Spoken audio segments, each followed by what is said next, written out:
Hello everyone, this is भावना। आप सभी का स्वागत है कॉलेज विद भावना में। तो कैसे हैं सभी?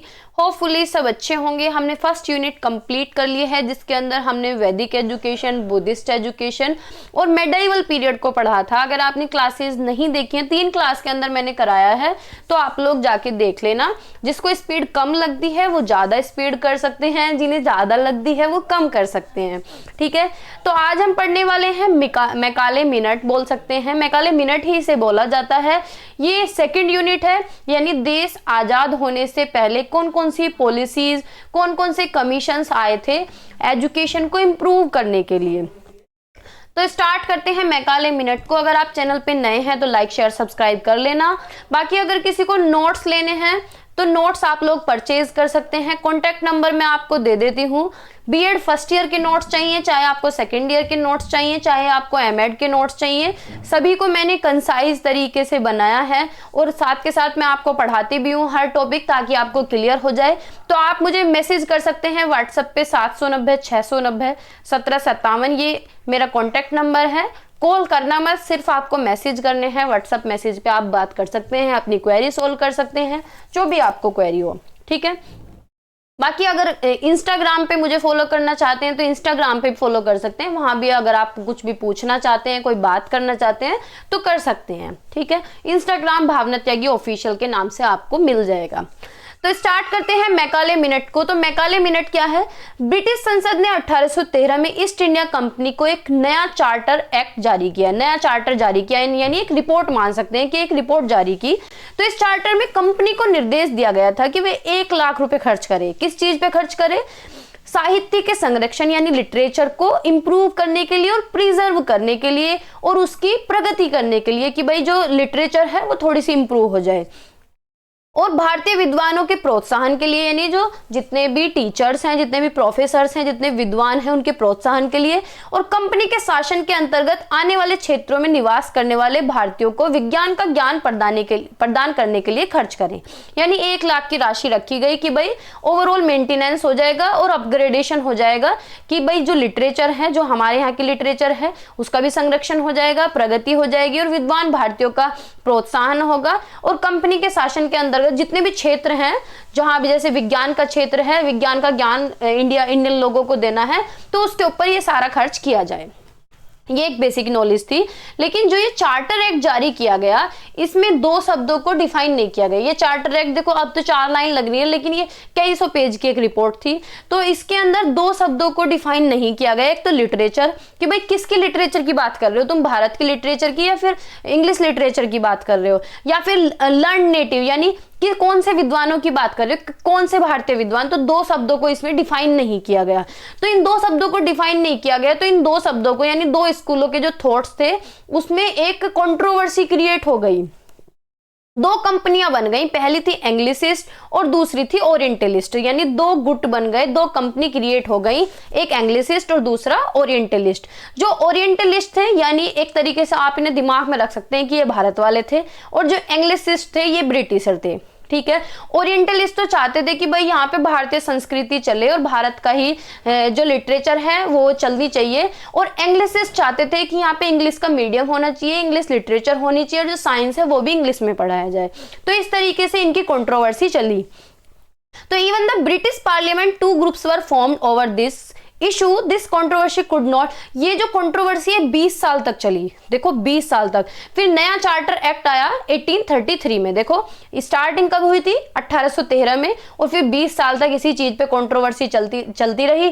तो 1833 में जाके 20 साल बाद ये कंट्रोवर्सी सोल्व हुई। अब सोल्व कैसे हुई? 10 जून 1834 को लॉर्ड मैकाले नाम के एक व्यक्ति भारत के अंदर आए एज अ लॉ मेंबर बनके, गवर्नर जनरल काउंसिल के लॉ मेंबर बनके भारत आए। अब जो ये मैकाले थे, ये अच्छे इंग्लिश अच्छी जानते थे, तो अच्छे स्कॉलर थे इंग्लिश लैंग्वेज के और लिटरेचर के, और एक अच्छे वक्ता भी थे, एक ओरेटर भी थे, एक राइटर भी थे। ठीक है, तो लॉर्ड विलियम बेंटिक जो है, then governor general appointed him the president of public instruction committee. जो बेंटिक है, उन्होंने लॉर्ड मैकाले को पब्लिक इंस्ट्रक्शन कमेटी का प्रेसिडेंट नियुक्त कर लिया। और इनसे कहा कि भाई तुम्हें अपने 3 बिंदुओं पे सलाह देनी है, ये पूरी रिपोर्ट तुम्हें पढ़नी है और 3 बिंदुओं पे तुम्हें अपना पॉइंट ऑफ व्यू देना है, अपनी सलाह देनी है। क्योंकि उस टाइम पे इन्हें माना जाता था कि भाई बहुत बड़े विद्वान हैं, अच्छे पढ़े लिखे हैं, तो पढ़े लिखे आदमी से जैसे सलाह लेते हैं ना, इसी तरीके से इनसे क्या कहा गया कि तुम्हें 3 पॉइंट पे सलाह देनी है। पहला कि अमाउंट रखा गया है, जो राशि रखी गई है पर एनम एजुकेशन पे, उसे किस तरीके से कहां कहां खर्च किया जाए। दूसरा क्या था, जो लिटरेचर शब्द है और लर्न नेटिव शब्द है इसको डिफाइन किया जाए। तीसरा, जो एंग्लिसिस्ट और ओरिएंटलिस्ट कंट्रोवर्सी 20 साल से चली आ रही है इसको सोल्व किया जाए। यानी 3 पॉइंट पे इन्हें अपनी सलाह देने के लिए कहा गया। तो मैकाले ने पहले सेक्शन 43 को पढ़ा, जो चार्टर एक्ट था 1813 का। देखो सेक्शंस तो होते हैं, कोई भी पॉलिसी आए, कोई भी चार्टर एक्ट आए तो उसमें बहुत सारे सेक्शंस होते हैं। तो सेक्शन 43 को इन्होंने अच्छे से पढ़ा। पढ़ने के बाद the written arguments of the orientalist and the anglicist and finally submitted his report to the governor general on Feb 2, 1835। यानी पूरी रिपोर्ट पढ़ने के बाद इन्होंने 2 फरवरी 1835 को अपनी रिपोर्ट सबमिट कर दी। अब रिपोर्ट में इन्होंने क्या क्या बोला, जो ये रिपोर्ट थी, जो सेक्शन इन्होंने पूरा पढ़ा 1813 का, सेक्शन 43 को जो इन्होंने पढ़ा, क्लियरली डिफाइन करा, अपने सजेशन दिए, इसी को मैकाले मिनट कहा जाता है। ठीक है, यानी इन्होंने पूरी रिपोर्ट पढ़ी, पढ़ने के बाद इन्होंने देखा कि कौन कौन से इशू हैं, क्योंकि इनसे 3 इशू पे बात की गई थी कि भाई जो पैसा है एजुकेशन के नाम का वो कहाँ कहाँ खर्च किया जाए। दूसरा 2 शब्द हैं लिटरेचर और लर्न नेटिव, इनको डिफाइन किया जाए। तीसरा, जो कंट्रोवर्सी चल रही है एंग्लिसिस्ट की और ओरिएंटलिस्ट की, उसे सोल्व किया जाए। ठीक है,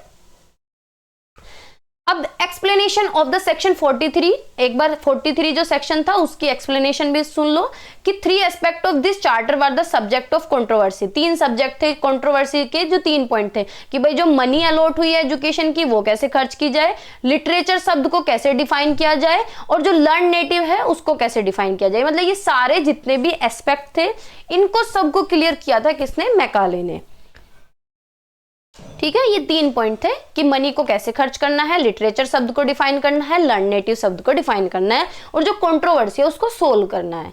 अब मैकाले के सजेशन सुनो कि मैकाले ने पूरी रिपोर्ट पढ़ने के बाद क्या क्या सजेशन दिए।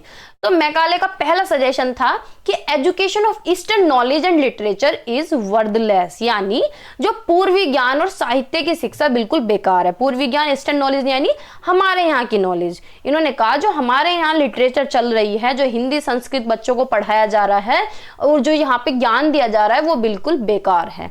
अब देखो इन्होंने आगे भी बहुत सारा मजाक भी बनाया कि जो भारतीय संस्कृति है, यानी हमारे यहाँ की जो संस्कृत और अरबी है, उसके संदर्भ में मैकाले ने कहा कि भारतीय शास्त्र अंधविश्वास और निरर्थक तथ्यों से भरा हुआ है। यानी यहाँ सारी स्टीरियोटिपिकल चीजें चलती हैं, ये अंधविश्वास पे चलते हैं, और जितने भी फैक्ट उसके अंदर है उनका कोई लॉजिक नहीं बनता, सारे क्या है, नॉनसेंस हैं।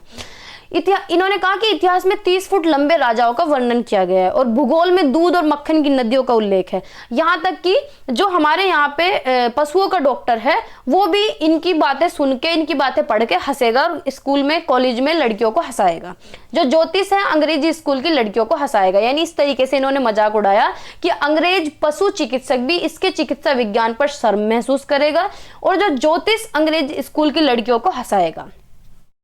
अतः इसका जो शिक्षण अधिगम निरर्थक है, यानी यहाँ का जो टीचिंग लर्निंग प्रोसेस है वो बिल्कुल बेकार है। इन्होंने सुझाव दिया कि संस्कृत और अरबी स्कूलों और कॉलेजों पर पैसा खर्च करना बिल्कुल बेकार है। यानी ना तो तुम्हें संस्कृत पे पैसा खर्च करना है, और जितने भी संस्कृत और अरबी के स्कूल हैं या फिर जो कॉलेज हैं उन पे पैसा ना खर्च करना है और उन्हें बंद कर देना चाहिए, क्योंकि वे बिल्कुल निरर्थक हैं। इन्होंने यह भी सुझाव दिया जो प्राच्य साहित्य के मुद्रण और प्रकाशन पर सरकारी धन का अपव्यय नहीं किया जाना चाहिए। यानी जो गवर्नमेंट स्कूल हैं या कॉलेजेस हैं या हमारे यहाँ की जो लिटरेचर है उसको इन्होंने बिल्कुल नकार दिया, कहा कि इसे बंद कर दो, और जितने भी कॉलेज स्कूल खुल रहे हैं उन्हें भी बंद कर दो, और जो गवर्नमेंट पैसा खर्च कर रहा है वो भी खर्च नहीं किया जाना चाहिए। दूसरा इन्होंने अपना क्या मत रखा, अपनी क्या बात रखी कि education of western knowledge and western literature and knowledge is important, यानी पश्चिमी साहित्य और ज्ञान की शिक्षा महत्वपूर्ण है। यानी इन्होंने कहा कि हमारे यहाँ की जो लिटरेचर है, जो वेस्टर्न लिटरेचर है, इंग्लिश लिटरेचर है, वो अच्छी है और वहां की नॉलेज अच्छी है। तो मैकाले ने कहा कि इंग्लिश लिटरेचर जो है वर्ल्ड की बेस्ट लिटरेचर है, इनके लिए संस्कृत और अरेबिक जो है वो इनके लिए कुछ नहीं थी। इन्होंने अपनी रिपोर्ट में कहा कि हमारे यहाँ जितनी तुम्हारे यहाँ की इंग्लिश और वो हिंदी और संस्कृत है ना, अरबी और संस्कृत सीमित है, इतनी हमारी एक अलमारी भरी पड़ी है, एक अलमारी के अंदर, यूरोप की एक अलमारी के अंदर सारी किताबें या सारी तुम्हारी संस्कृत, सारी जितने भी लिटरेचर है वो आ जाएगी, ठीक है। तो इन्होंने कहा कि हमारे यहाँ की जो लिटरेचर है वो बिल्कुल बेकार है। इन्होंने कहा कि एजुकेशन का जो माध्यम है वो इंग्लिश होना चाहिए, इंग्लिश लैंग्वेज बच्चों को पढ़ाया जाए, वहां की ही लिटरेचर कंपलसरी कर दी जानी चाहिए इंडिया के अंदर। तीसरा इन्होंने कहा कि मीडियम जो है एजुकेशन का वो इंग्लिश कर दिया जाए। तो ओरिएंटलिस्ट तो चाहते थे कि भाई मीडियम जो है हमारे यहाँ करे, एंग्लिसिस्ट इंग्लिश के फेवर में थे, तो इन्होंने कहा कि मीडियम जो है इंग्लिश कर दिया जाए। तीसरा इन्होंने कहा कि organization of higher class institution for light class, यानी संभ्रांत वर्ग के लिए उच्च शिक्षा संस्थानों का संगठन होना चाहिए, यानी जो अच्छे लोग हैं, जो रिच लोग हैं, उनके लिए हायर एजुकेशन का प्रावधान होना चाहिए। तो इन्होंने अपनी रिपोर्ट में बताया कि भारत में जन शिक्षा को व्यवस्थित करने के लिए सरकार के पास पर्याप्त धन नहीं है, यानी इतना धन तो नहीं है कि सारी जनता को हम पढ़ा सकें, लेकिन इतना कर सकते हैं, जो अमीर आदमी हैं, जो रिच लोग हैं, जो अपर क्लास के लोग हैं, उनके लिए हायर एजुकेशन एटलीस्ट चलाई जानी चाहिए, हायर एजुकेशन पे पैसा खर्च करना चाहिए। इसलिए उन्होंने सुझाव दिया कि सरकार को केवल उच्च वर्ग के लिए उच्च शिक्षा की व्यवस्था करनी चाहिए। उनके इस सुझाव के पक्ष में निम्नलिखित तरदीद, यानी इनका मानना था जो उच्च वर्ग के लोग हैं, ऊंची जाति के लोग हैं, या कैसे भी कह सकते हैं, मतलब एक तरीके से वो हायर स्टैंडर्ड में आते हैं, तो उनके लिए उच्च शिक्षा होनी चाहिए। अब कुछ पॉइंट इन्होंने दिए हैं कि इससे क्या होगा, जो ये सुझाव दे रहे थे, इससे क्या होगा कि it will create a class of Indians and would act as a interpreter between the rulers and the ruled, यानी ये भारतीयों के एक वर्ग का निर्माण करेगी, यानी भाई क्लास बढ़ जाएंगी, जैसे अमीर गरीब की क्लास होती है और ऊंची जाति और नीची जाति की क्लास होती है ना, ऐसे शहर हो चाहे गांव हो, कॉलोनियां बढ़ जाती है कि झूगड़ जो ये झोपड़पट्टी है इनकी एक अलग दुनिया है, जो अमीर लोग हैं, पॉर्च एरिया है, उनका एक अलग रहना सहना है। तो ये कह रहे हैं कि एक क्लास क्रिएट हो जाएगी रूलर के बीच में, रूल्ड के बीच में, ठीक है। इन्होंने कहा भारत को दो वर्गों का निर्माण करेगी, अंग्रेज शिक्षित कुलीन वर्ग और उच्च शिक्षा से रहित निम्न वर्ग, यानी जिन्हें हायर एजुकेशन मिल जाएगी वो तो अच्छा वर्ग बन जाएगा, और जिन्हें हायर एजुकेशन नहीं मिलेगी वो निम्न वर्ग बन जाएगा, है ना। तो इसका परिणाम ये होगा कि पाश्चात्य संस्कृति अभिजात्य वर्ग से लेकर निम्न वर्ग तक उनके संपर्क में आ जाएगी। इन्होंने कहा कि भाई गवर्नमेंट के पास इतना पैसा तो है नहीं कि पूरी जनता को वो एजुकेट कर सके, एलाइट क्लास को एजुकेट करो, उन्हें हायर एजुकेशन दो, जो निच वर्ग है वो उनके संपर्क में आके अपने आप सीख जाएगा। इसी को इन्होंने फिल्ट्रेशन थ्योरी बोला, ठीक है, डाउनवर्ड फिल्ट्रेशन थ्योरी, इसी को ही बोला। क्या बोला? Downward filtration theory. आप इसका नाम सुनेंगे, कहीं ना कहीं क्वेश्चन देखने के लिए भी मिल जाता है, इसको मैं अलग से भी करा दूंगी आपको, ठीक है। तो कंपनियां अपने अधीनस्थ पदों के प्रबंधन के लिए अंग्रेज शिक्षित भारतीयों को आसानी से प्राप्त कर सकेगी। इस प्रकार प्राप्त होने वाला लाभ यह होगा कि शिक्षा स्वयं कुलीन वर्ग से शिक्षित लोगों से निम्न वर्ग तक पहुंच जाएगी। मतलब वही बात है कि एलाइट क्लास को पढ़ाओ और जो निम्न वर्ग है, जो निचला वर्ग है, वो अपने आप उनके संपर्क में आएगा, सीख जाएगा। नेक्स्ट इन्होंने बोला कि policy of religious neutrality in the field of education necessary, यानी शिक्षा के क्षेत्र में धार्मिक तटस्थता की नीति, यानी धर्म को इन्होंने कहा कि भाई तुम किसी भी धर्म को फॉलो मत करो। वो एक तरीके से जैसे राजनीति खेलते हैं ना, तो इन्होंने राजनीति वाला काम किया कि धार्मिक तटस्थता की नीति होनी चाहिए। तो मैकाले जो है वो वेस्टर्न कल्चर के सपोर्टर थे, उन्होंने कहा वो उसके सपोर्टर थे, तो इन्होंने ये चाहते तो ये थे कि वेस्टर्न जो कल्चर है, वेस्टर्न जो रिलीजन है, जैसे क्रिश्चियन है तो क्रिश्चियन रिलीजन को जो है प्रोपेगेट किया जाए, फैलाया जाए, उसका प्रचार प्रसार होना चाहिए, और प्रचार प्रसार वैसे हो नहीं पाता। इन्होंने वेस्टर्न यूरोप कल्चर और वेस्टर्न नॉलेज और science, but he wanted to accomplish all these work ingeniously, यानी चाहते तो ये थे कि भाई सब जगह बाइबल रखी जाए, क्रिश्चियन रिलीजन को फॉलो किया जाए, लेकिन ये सोचते थे कि अगर तुमने डायरेक्टली ऐसे इंडियंस को बोल दिया ना कि भाई क्रिश्चियन बाइबल या ये सब चीजें रखो, अगर उन्हें फोर्स किया तो सब लोग तुम्हारे अपोज में आ जाएंगे, सब लोग तुम्हारे विरुद्ध हो जाएंगे। तो इन्होंने कहा कि ऐसा करते हैं, सभी धर्म को हटा देते हैं। तो इन्होंने कहा, सजेस्ट किया कि कोई भी रिलीजियस एजुकेशन नहीं होनी चाहिए स्कूल के अंदर, ठीक है, मतलब हमारा नहीं तो किसी और का भी नहीं, वो वाला काम है। अब ओवरऑल रिजल्ट क्या निकला इससे पूरे से, इसका परिणाम क्या हुआ जो हमने मैकाले मिनट पढ़ा? तो इसका परिणाम ये हुआ कि भाई इंग्लिश सिस्टम ऑफ एजुकेशन और इंग्लिश मीडियम स्टार्ट हो गया, कि मीडियम जो है इन्होंने इंग्लिश कर दिया। आज के टाइम में इंग्लिश मीडियम ही हो गई है सारी चीजें, और इंग्लिश सिस्टम ऑफ एजुकेशन हो गया है। ओरिएंटल लैंग्वेज को इन्होंने रिप्लेस कर दिया, यानी संस्कृत को अब कोई पूछता है? कहीं भी नहीं। इंग्लिश मीडियम स्कूल्स में तो संस्कृत है ही नहीं, किसी एक आधे स्कूल में है, और अगर होगी भी तो वो 8th क्लास तक है। 90% स्कूल में तो संस्कृत है ही नहीं। तो इन्होंने कहा, इन्होंने ओरिएंटल लैंग्वेज और लिटरेचर को रिप्लेस कर दिया स्कूलों के अंदर से, और इंग्लिश लैंग्वेज को और वेस्टर्न नॉलेज को और साइंस को क्या है, बढ़ावा दे दिया, प्रोपेगेट कर दिया।